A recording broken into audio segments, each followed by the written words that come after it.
Aida, and I'm going to do Plato's dialogue of Phaedrus. How many of you guys actually read?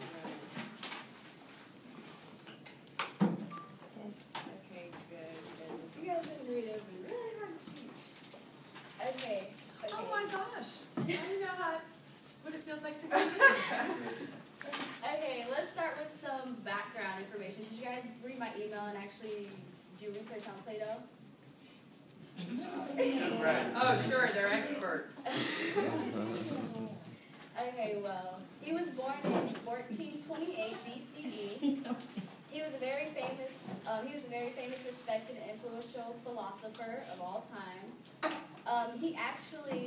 The word Platonic actually derived from his name Plato, which is amazing. So he's basically never had love. So his birth name was actually Aristocles, which I found very odd. Don't get confused with Aristotle though, because I did like twice. Okay, his family had a history of politics, and he served in the military from 1409 BC to 404 BC. And then he joined the 30 Tyrants right after the war. Socrates played an important role in Plato's life. He was his teacher, his role model, and he was very influenced by Socrates, and he cared for him very much. So when Socrates died in 399 BC, it took a toll on him. Like, he was devastated. He began writing after Socrates died. Well, that's debatable. He probably was writing while he was alive, but like his works were released right after his death. His famous work was the Apology, was actually written about Socrates' death, which was actually an interesting read. He also, all of his writings were separated into three sections. The first one was the Socratic dialogues, which was basically all of his influential works from Socrates. The famous one from that one was the Apology. The next stage was a transitional stage where Phaedrus came in, was basically when he was trying to get a drift of how he's going to start writing and how he became his own philosopher and had his own ideas outside of Socrates' thoughts. And the third one was his later stages when he was older and retiring, where the sophists came in. But, okay, now on Phaedrus. Tell me, did you guys understand it? Like, what did you guys get from the actual dialogue? It was tough to understand, honestly. Like, it was, I don't know, they started talking about all this other stuff that was, like, parallel to what he was trying to say, and then he all of a sudden, like, sprung his idea on him, and that threw me off, so. That's Plato. Yeah.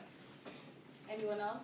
Yeah, when he was like, and that's the moral of our discussion, it was just like, wait, what? How is that the moral? Okay, this is actually about, the dialogue between Socrates and Phaedrus was about love, passion, madness, and historical thinking. It's like, I got the whole madness and the passion part, but everything else was just like, where is that?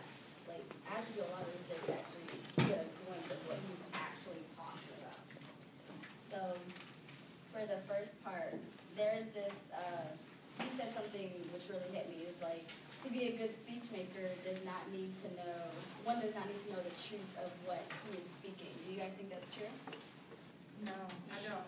And when I read that, I thought that was interesting because when I took a class on debate, debating, and one of the points that were made is that whenever you're speaking about something, it's important to believe in it because then, people will see your conviction, you know what I mean? I mean, I guess I've heard great speeches, from liars, but they haven't been as good as speeches that I've heard of people that have felt what they've said, you know what I mean? Be careful when you say things like this in broad generalizations, because let's talk about great speeches. Who spoke those great speeches and whether we would consider them liars or not? Well, I guess all of that is relative, whether I think you're a liar or someone else thinks they're a liar. I guess what I'm saying is the difference between someone who believes what they're saying as opposed to someone who's saying it because they're getting paid to say it. Well, then truth is relative. Right. Yeah, it is. So what's the role of a defense attorney or a prosecutor? our politician. Right, Convince you. yeah. But then that's just my opinion, which is relative. Yeah, it's a good opinion. No, if the debate's thousands of years old, do you have to believe what you're saying to be effective? And that's where we get to the heart of that debate that's actually on the news every night, on TV. It started probably before the Greeks, but the Greeks made it incredibly important, and they kind of institutionalized the idea that you can teach people to be persuasive using speech. Now, the whole issue of whether it's true or not becomes more important to the Greeks, but not to the Romans. The Romans had a different meaning, a different motive for their speech.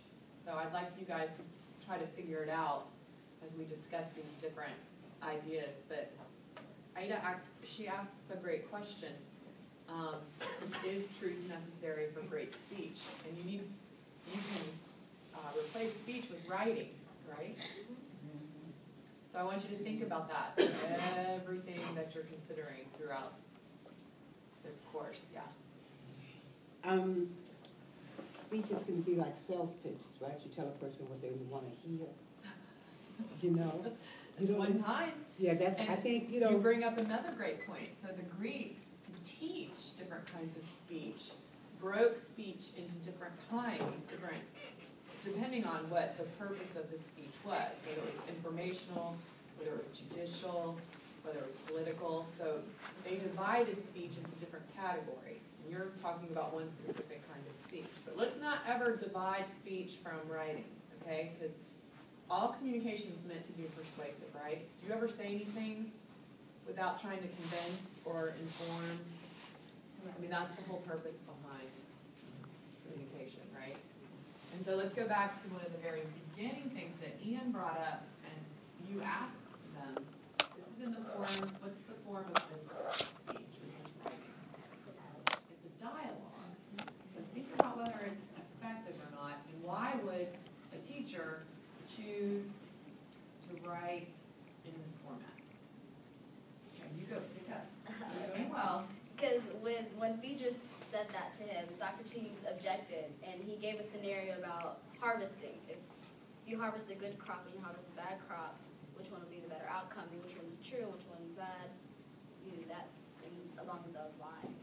Okay, and leading along that, Socrates referred to a Spartan who once said, "There is no genuine art of speaking without a grasp of truth, and there will never be one," which I thought was very interesting. Okay, now let's go back to the text. Can you guys open your books to 11:45? If you don't have your book, you can find the text of this, I'm sure, online.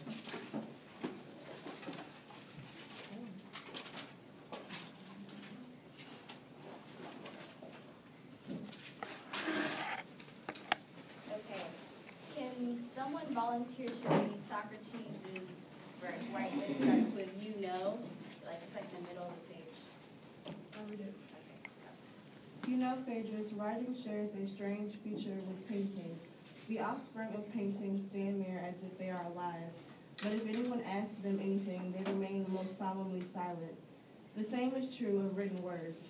You think they were speaking as if they had some understanding, but if you question anything that has been said because you want to learn more, it continues to signify just that very same thing forever.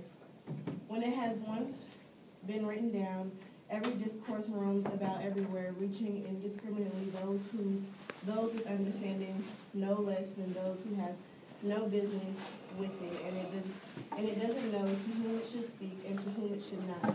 And when it is faulted and attacked unfairly, it always needs its father's support alone. It can neither defend itself nor come to its own support. What did you get from that passage?